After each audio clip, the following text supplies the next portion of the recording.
Hello students, आप सभी लोगों को क्लास 12th फिजिक्स से प्रकाशिकी केंद्र पढ़ाया जा रहा था।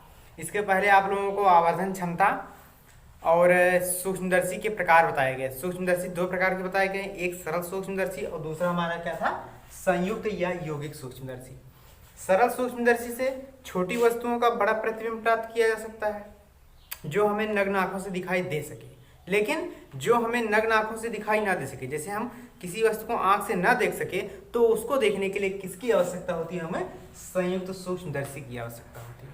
तो यह एक प्रकाशिकी यंत्र है, यह भी क्या है, प्रकाशिकी यंत्र है जिसकी सहायता से अति सूक्ष्म वस्तुओं का बड़ा प्रतिबिंब सरलता पूर्वक प्राप्त किया जा सकता है।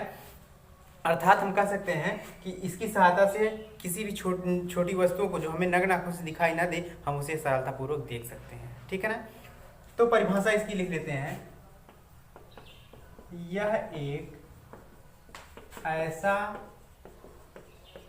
प्रकाशिक यंत्र है जिसकी सहायता से अति सूक्ष्म, सरल सूक्ष्मदर्शी में सूक्ष्म था केवल, और इसमें क्या है, अति, अति का मतलब और भी छोटा, अति सूक्ष्म वस्तुओं का बड़ा प्रतिबिंब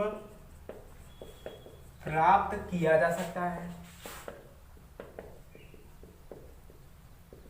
यह हम एक प्रकार से और कह सकते हैं, यह एक ऐसा प्रकाशिकी यंत्र है जिसकी सहायता से अति सूक्ष्म वस्तुओं को बड़ा करके देखा जा सकता है। ठीक है, चाहे जो परिभाषा आप लोग देख सकते हैं। ठीक है ना। चलिए, अब संयुक्त सूक्ष्मदर्शी की हम लोग जान लेते हैं रचना, यानी इसकी रचना कैसी हुई है। ध्यान से समझिएगा रचना के बारे में, क्योंकि फिगर समझ गए तो उसकी परिभाषा अपने आप लोग दे सकते हैं, और यह परिभाषा तो आप लोग दे ही सकते हैं कि इसका कार्य क्या है, सूक्ष्म वस्तुओं को देखने के लिए इसका कार्य है। फर्क क्या है, सरल सूक्ष्मदर्शी में हमें आंखों से दिखाई देना चाहिए, और संयुक्त सूक्ष्मदर्शी में आंखों से जो न दिखाई दे उसको देखने के लिए हम इसका प्रयोग करते हैं, संयुक्त सूक्ष्मदर्शी का। तो चलिए, इसमें एक बेलनाकार नली होती है।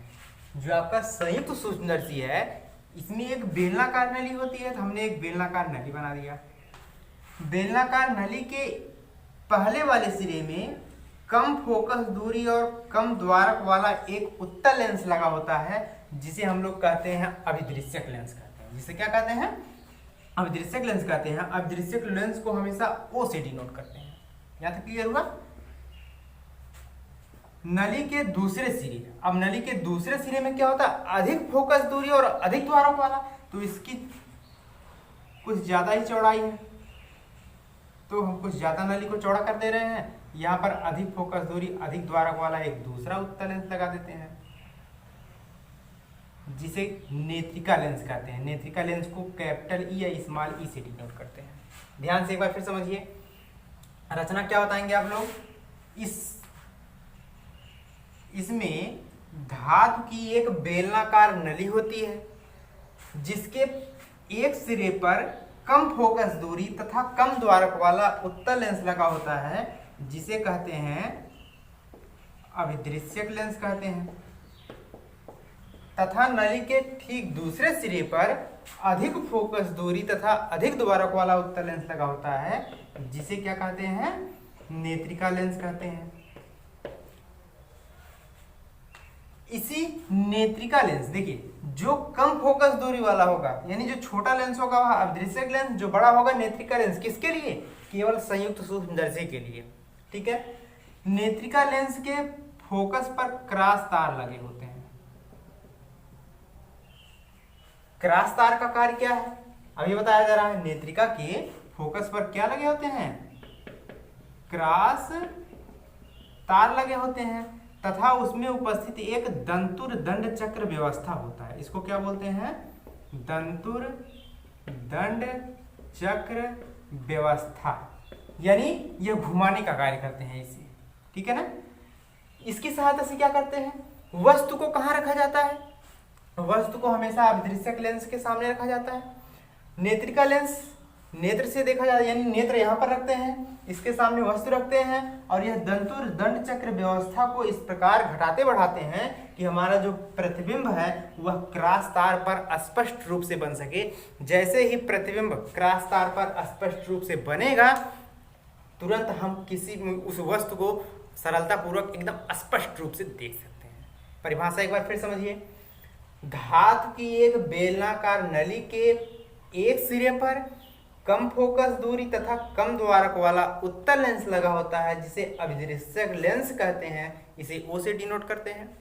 तथा नली के दूसरे सिरे पे अधिक फोकस दूरी तथा अधिक द्वारक वाला एक दूसरा उत्तल लेंस लगा होता है, जिसे नेत्रिका लेंस कहते हैं। नेत्रिका लेंस के फोकस पर क्रॉस तार लगे होते हैं तथा उसमें उपस्थित बेलनाकार नली में उपस्थित दंतुर दंड चक्र व्यवस्था द्वारा नली को घटा बढ़ाकर हम किसी भी वस्तु का प्रतिबिंब स्पष्ट रूप से क्रॉस तार पर प्राप्त कर सकते हैं, जिससे हमें वह वस्तु स्पष्ट रूप से दिखाई दे सकता है। ठीक है, यहाँ तक अच्छे से समझ में आया है। फिगर बनाएंगे, परिभाषा लिखेंगे और इसकी परिभाषा हम हमने इसकी रचना लिख लिया है। ध्यान से देखिएगा, जैसे बताया गया था वैसे लिखा भी गया है।